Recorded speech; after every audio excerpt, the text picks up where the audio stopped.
How's it going, guys, and welcome back to another week and another Destiny 2 build video, where this week we're going over a Warlock build that I didn't know existed until this past week, and it is really fun. But before that, I just want to say thanks everybody for the support, the subscribing, commenting, liking, and I want to get to 550 subscribers before at least the end of the season.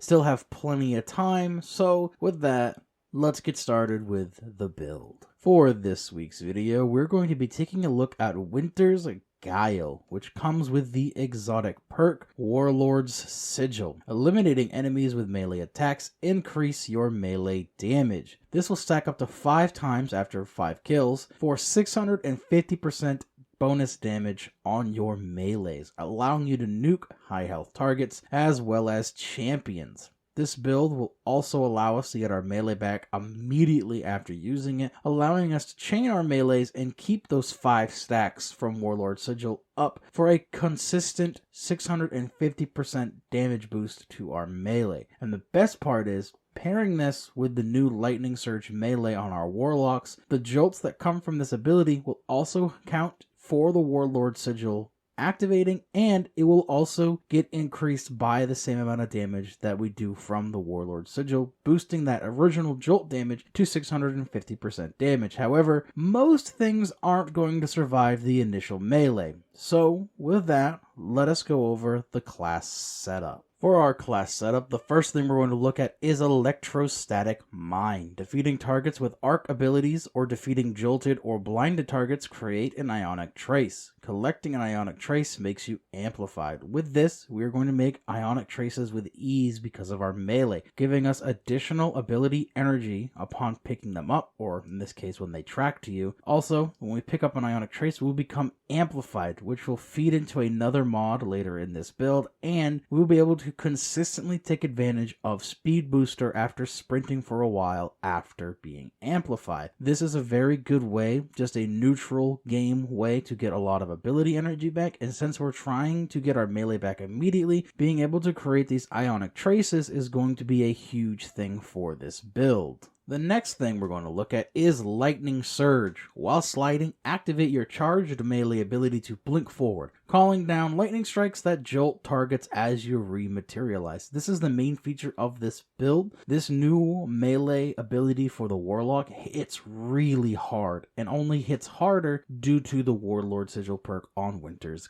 Guile. Now, the whole point of this build is to try to make it so we get our melee ability back immediately, which we're going to go over how to do that with our armor mods. But this ability, this melee ability by itself, is an extremely powerful ability to use even without Winter's Guile. So now let's go over our fragments and then we'll move on to our armor mods. Now, before we move on to our fragments, I would like to apologize. I didn't think you guys could hear the rain while I did my voice recording, but you can, so I apologize for that. Maybe once I go through and re-edit it, it won't be there anymore when I hit the noise reduction that I usually do on it. Hopefully you won't hear it then. But if you can, my apologies. We're going to look at Spark of Resistance. While surrounded by combatants, you are more resistant to incoming damage. This fragment gives us a 25% bonus to our damage resistance. And because the playstyle of this build is to slide into a group of adds and use your melee, we're going to take advantage of this 25% damage reduction a lot. It's very helpful, and again, I believe this is the best mod that we have, or the best fragment that we have when it comes to our Arc 3.0 subclasses. The next fragment we're going to look at is Spark of Feedback. Taking melee damage briefly increases your outgoing melee damage. If we get hit while sliding and have 5 stacks of Warlord Sigil, this will boost our melee damage to roughly 700%, allowing us to almost guarantee to take out those high health targets as well as those champions. However, you don't have to run this fragment. This fragment is something I took just to see if we could get that extra melee damage, and we can. However, for other people, you might want to run a different fragment. A really good option here for a substitute is the Fragment, where when you are low on health, you have increased recharge rate on your abilities. That is also a really good option to have if you don't want to run Spark of Feedback. Spark of Discharge. Arc weapon final blows have a chance to create an Ionic Trace. This will allow us to make more Ionic Traces with our weapons to help feed into our abilities because, again, Ionic Traces give us ability energy back when we pick them up. Now we can make them with just our weapons, which is going to be really helpful. However, you do have to use an arc weapon, so that part is a little,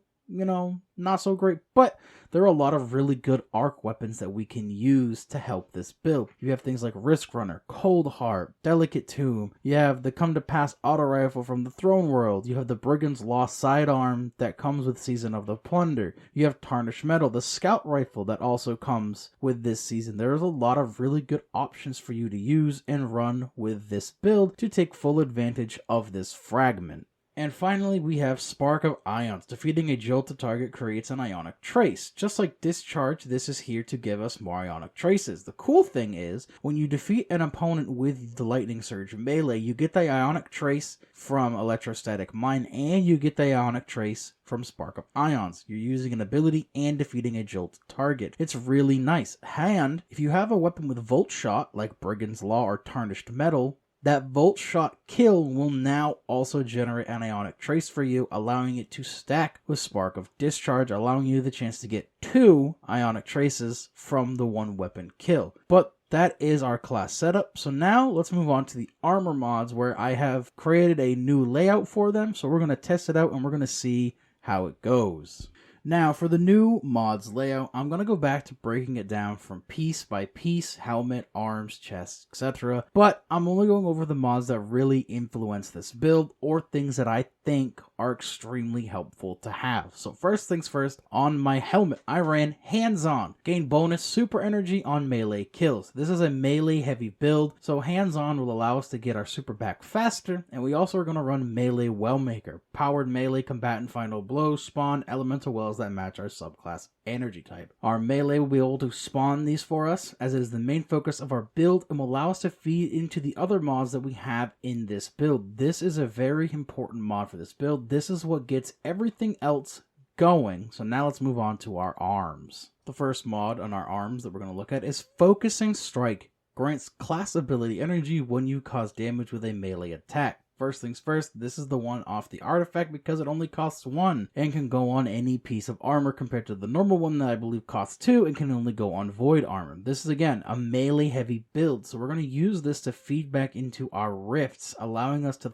throw them down as much as we want. And the second mod that I put on our arms is Well of Striking. Picking up an Arc Elemental Well grants you additional melee energy. Multiple copies of this mod increase this effect. We are running one of these in this build, allowing us to get 10% of our melee back every time we pick up an Arc Elemental Well. Our melee will now spawn Arc Elemental Wells due to melee Wellmaker, so all we need to do is slide, use Lightning Surge, make our elemental wells spawn, pick them up, and get our energy back from the Ionic Traces, and now from Well of Striking. First mod on our chest plate is Thermoshock Plating. Reduces incoming arc and solar damage from combatants. I ran 2 of these just because I like to have the extra damage resistance against elemental types. However, you do not have to run this. Run whatever you want in these slots. We also ran Elemental Charge. Become charged with light by picking up an elemental well. If the elemental well's element type matches your subclass element, you gain 2 stacks of Charge with Light. We want to become Charged with Light for the next mod we're going to look at that I threw on the legs. It's going to drastically help us get our melee back when we use our melee.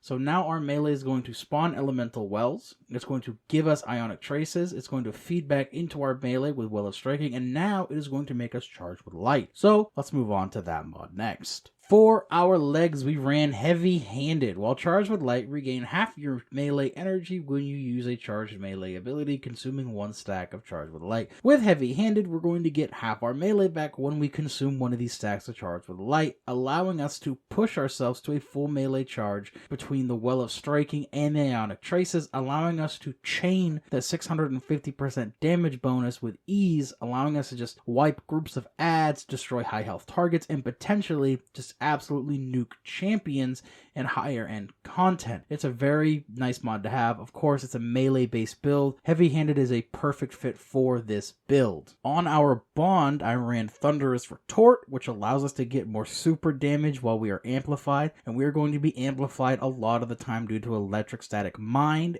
and the ability and how we can create these Ionic Traces. So for this reason, I ran Chaos Reach. You can run whatever you want. I also ran Amped Up, which allows us to stay amplified longer, giving us a little extra time to activate Thunderous Retort or even take more advantage of Speed Booster. And finally, I ran Bountiful Wells, which will allow our melee Wellmaker to make 2 Arc Elemental Wells, giving us roughly 15 to 20% of our melee back due to Well of Striking. So now with the 2 Arc Elemental Wells from Well of Striking, the Ionic Traces, and Heavy-Handed, we should almost always have a melee ability fully charged and ready to go for that 650% damage bonus with Winter's Guile. As for weapon recommendations, all I can say is keep mindful if you're using Spark of Discharge for arc weapons, and of course, keep in mind champion weapons if you are running things that have champions in them. But with that, that is the video for this week. It's a nice little Warlock video. I've done 3 gauntlets in a row, so hopefully next week I can find something different for our hunters to use. But with that, I hope everybody likes the videos, likes, comments, subscribes,